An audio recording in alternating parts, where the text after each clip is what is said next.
All right, everybody, welcome back to the #1 television program in the history of the entire universe. I am Brian Lee Durfee, author of The Forgetting Moon, The Blackest Heart, and The Lonesome Crown, all three books published by Simon & Schuster's Saga Press.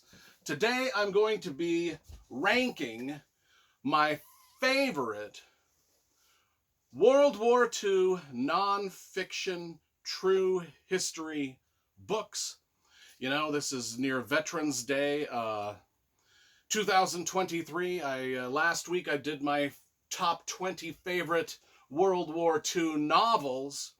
Now we're doing my top 20 favorite World War II nonfiction books. So let's just jump right into the top 20, and it's going to get started off in high fashion with number 20 being Stephen Ambrose, The Wild Blue, which is a great book about the servicemen and women that fought in World War II, both in the, this is specifically the men who fought over Germany that flew B-24 bombers.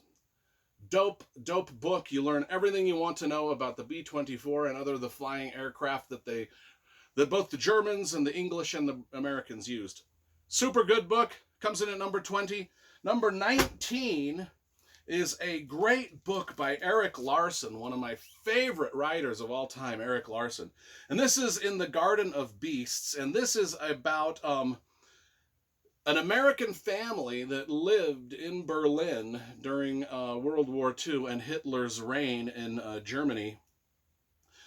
Love, terror, and living in, you can just read the thing there, I don't know. Anyway, this is great. Erik Larson has written some great, magnificent, like he did The Devil in the White City. He did a lot of my favorite nonfiction books. This is one of them. And he also did my top 18 favorite book, another Erik Larson. This is The Splendid and the Vile, and this one is specifically about Churchill. The Saga of Churchill Family and the Defiance during the Blitz. You know, I mean, England was bombed over and over and over, and this is about that situation within the war. Another great nonfiction piece by Erik Larson. It starts with Winston Churchill's first day of prime minister and goes all the way through the end of the war. And we might be talking about Winston Churchill a little bit more in this list. But before we get to him, let's get to some of the evil characters in World War II. And one of the most magnificent history books I've ever read was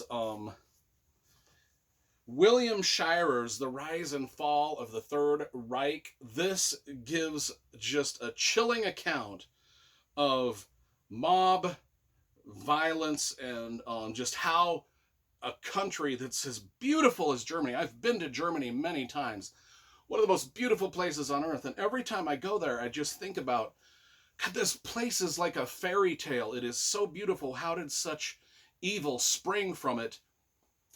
This gives you a very crystal clear idea of how that went down. And following on the heels of number 17 is another one of the most incredible biographies I've ever read, not because I like the person that's being biographied here, but just because hand in hand with this book, John Tollan's massive biography of Adolf Hitler. These two books go hand in hand, and it's absolutely mesmerizing to see how this country spiraled into just evil. Just reading these two books. And I know these are morbid books to put in a World War II, but this is how it started. Adolf Hitler and Germany, they decided to go to war, and they were like, they decided to take on, just the whole world. They took it on. They took it on the whole world. And God, what scumbags they were. And that led to, here's the thing about World War II. Yes, it was heroic that brave men fought and won. And one of the reasons it was heroic that brave men and women fought and won this war from all different countries that were trying to stop the Nazis and the Japanese and all that. It's because of places like Auschwitz.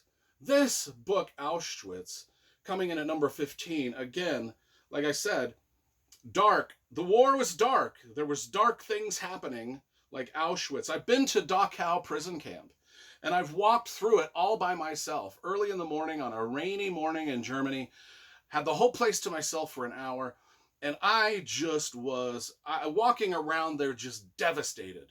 Just my heart, almost stopped in my chest the whole time I was there. A lump in my throat.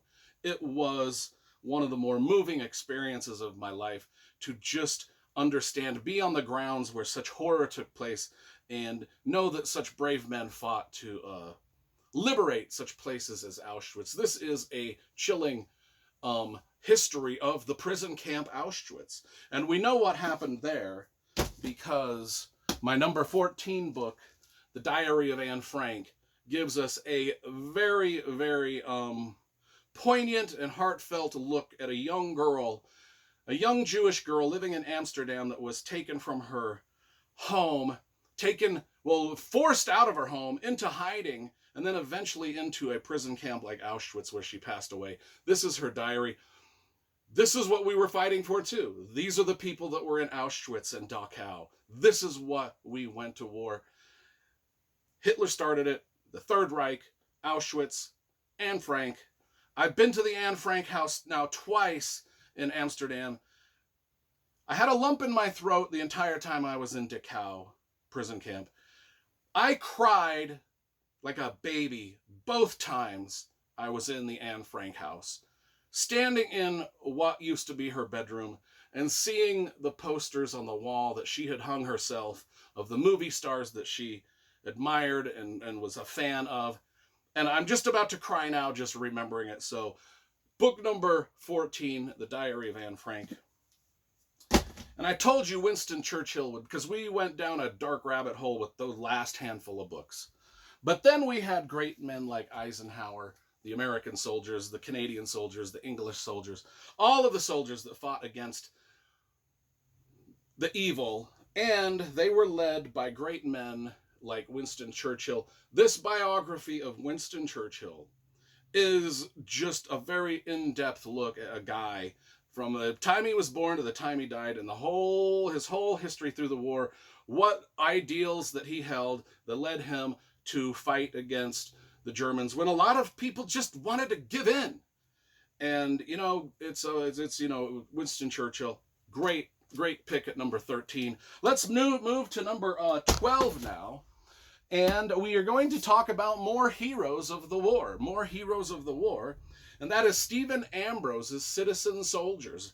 And as you know, the people that went and fought in the Pacific and on the German front through Europe, particularly the Americans, this is about the Americans, they were just regular citizens like you and me that either volunteered or were drafted into the military and went and fought. That's why citizen soldiers. These are some great stories of those people and specific people and the horrors that they saw as they marched from Normandy into, through Holland and Belgium and into Germany and right up to the foot of Hitler's Eagle's Nest. And as they liberated those camps like Dachau and Auschwitz. Stephen Ambrose, one of my favorite World War II writers. His book or two of his might come up again. Okay, let's talk about number 11.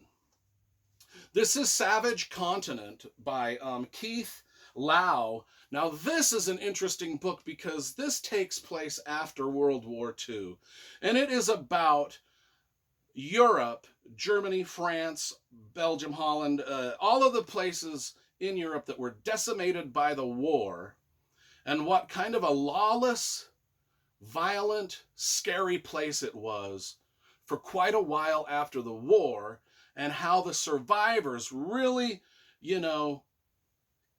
pulled together, tried their best to just make amends and create another thriving society from the rubble. And when I say this was a lawless land in Europe for a while after World War II, I mean it was like Old West, no law, no cops, no nothing, like terribleness. And they were all living in rubble.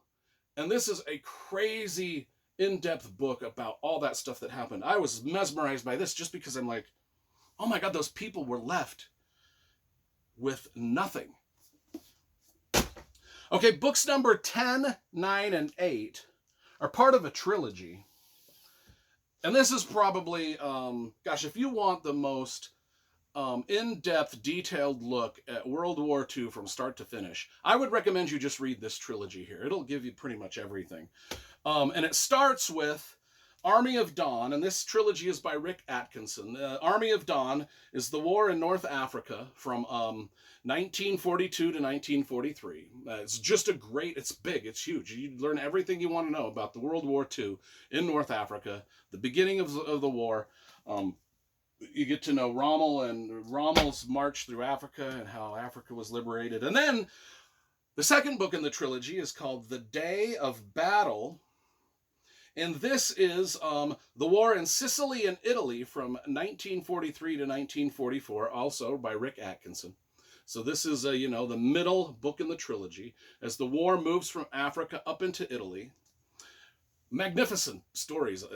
I mean, just, oh my gosh.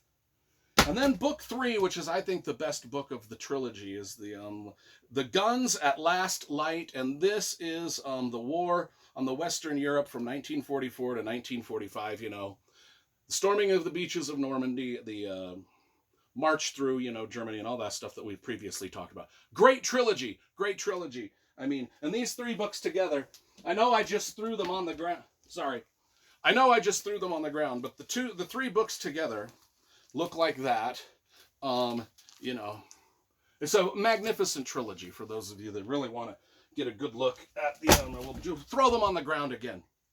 Okay, my book number 7 is The Pacific by Hugh Ambrose. This is specifically about the war in the Pacific against the Japanese and all that stuff. And, they even made an HBO show about this book. It even says so right there. A good look at what happened in World War II on the in the Pacific Islands and all that. And a great companion book for the television show. Great read, The Pacific. Number 6, We Stay in the Pacific. And just one of the, I can't believe this should be number 1, but it's number 6. Because this book was riveting and chilling. And it is about one of the major battles in the Pacific, Flags of Our Fathers. The war, Iwo Jima, the taking of Iwo Jima. And of course, that flag picture is iconic. I've been to the sculpture of this that is in Arlington. Is it Arlington Cemetery in D.C. or Virginia? I don't know. Somewhere near Washington, D.C. I've been to the sculpture that they made of this photo, and it's a big, massive sculpture. It's totally cool. And I have a print of this, a poster of this in my bedroom. Just one of the iconic battles of World War II, Iwo Jima, Flags of Our Fathers. Again, a great 2 movies of this made by Clint Eastwood, if you remember. 2 great World War II movies. Let's go to, speaking of great World War II cinema and TV, Band of Brothers by Stephen Ambrose. It comes in at number 5. And it belongs in the top 5. This book just talks about the 101st Airborne as they parachute into Normandy, and they go through. And if you've seen the TV show, you know they go through France, Holland, Belgium, the Battle of the Bulge. They end up at Hitler's Eagle's Nest and all that stuff. One of the more riveting and cool depictions. I don't know if cool is the right word. You know what I mean? It's just a great show HBO did about World War II, Band of Brothers, but it was based off of this book by Stephen Ambrose. 101st Airborne, folks. Read that book and you will be a fan of the 101st Airborne. Masters of the Air by Donald L. Miller. Believe it or not, I read this entire book whilst on an airplane flight from Salt Lake City to New York. It's crazy that I read Masters of the... Because the whole time I'm like reading this book, looking out the window, and I'm like, I'm in an airplane reading Masters of Air, which is about the America's bomber boys who fought the air war against Nazi Germany. And this talks a lot about the B-17s and the P-51 Mustangs and all of the different airplanes, but it mostly focuses on sort of the B-17 bomber guys and just how deadly of a mission. Every mission they went on, so many planes got shot out of the air. And this book, like The Pacific, was made into an HBO show about World War II. Like Band of Brothers was made into a... This one is the next HBO show. Masters of the Air. There's a trailer for it on YouTube. Just type in Masters of the Air trailer. The YouTube looks dope. It stars that actor that played Elvis in the recent Elvis. Anyway, looks like a great... But this book is about 20 years old. I think I read this about 20 years ago. Let us go on to book number 3. And that is Laura Hillenbrand's Unbroken. Another one of my favorite, like Eric Larson, one of my favorite nonfiction writers. I mean, Laura Hillenbrand wrote Seabiscuit, which was one of my favorite books of all time. You know, there's about 1,500 books that were my favorite books of all time. She did Seabiscuit, and then she followed it up with an even more riveting book about World War II, which was Unbroken, which was also made into a great movie. And Unbroken was, of course, about a young man that was shot down in his airplane over the Pacific, and he was taken captive. Just a great World War II nonfiction book, Unbroken, and you can watch the movie. Speaking of guys that were in the Pacific in airplanes that got shot down, Flyboys by James Bradley. And now James Bradley also did Flags of Our Fathers, but Flyboys by James Bradley I thought was better than Flags of Our Fathers. And this is about a group of American pilots that get shot down in the ocean near a Japanese island. And the Japanese island that they get shot down near is full of some starving Japanese soldiers. And I won't go into what happened to the pilots that got shut down and became captives of these soldiers. I won't go into that because it's too gruesome. The book goes into it. I will let you read it. But the interesting thing about this is, I think there were 6 planes that got shot down. And of the 6 pilots that got shot down, 5 of them were captured and 1 of them was rescued by a nearby American submarine. The rescued pilot just happened to be George Bush, President of the United States, father of George Bush Jr. That's an interesting little tidbit about this book. Anyway, Flyboys, number 2 by James Bradley. And my number 1 favorite World War II nonfiction book of all time was D-Day by Stephen Ambrose. This book is the book that inspired me to visit Omaha Beach when I visited Omaha Beach. By the way, Mont Saint Michel is near Omaha Beach. I'm wearing my Mont Saint Michel shirt because it's the only t-shirt I have that comes close in geographical location to Omaha Beach. And so I've been to Omaha Beach. I've walked across the sands of the beach. I've looked at just how big the beach is and the hill that the soldiers had to go up. And if you've seen the opening scene of Saving Private Ryan, I'll edit that out. Saving Private Ryan. If you've seen the opening scene of that movie, this is a book just about that opening scene and everything that happened in it. And I've been to that beach. I've seen the cemetery that's above the beach. The endless sea of white crosses is staggering. It's a huge cemetery. You can't even see the end of it. It's so huge. And then the beach itself and the bunkers, the German bunkers are still there, still with blast marks and machine gun marks and burn marks and everything all over them. And the hill is still riddled with tunnels and all sorts of things that you can kind of go into and explore. It's just an amazing piece of history. And when you're there, it's a solemn place, a reverent place, a place, again, when you get to that cemetery and you see all the graves and you realize all the men that died there. And this book is about all that. And my absolute favorite book about World War II. And that's my list. That's my list. And once again, I will pan down. I will take the camera here and I will pan down to the pile of books that I so, I always do the pile of books. But all of them seem to land pretty safely on the ground. Usually I bust a book or two up when I throw them on the ground like that. But anyway, there we go. Hope you enjoyed that. If there's any that I haven't read that you would like to recommend in the comments, please do so. Till then, see you later.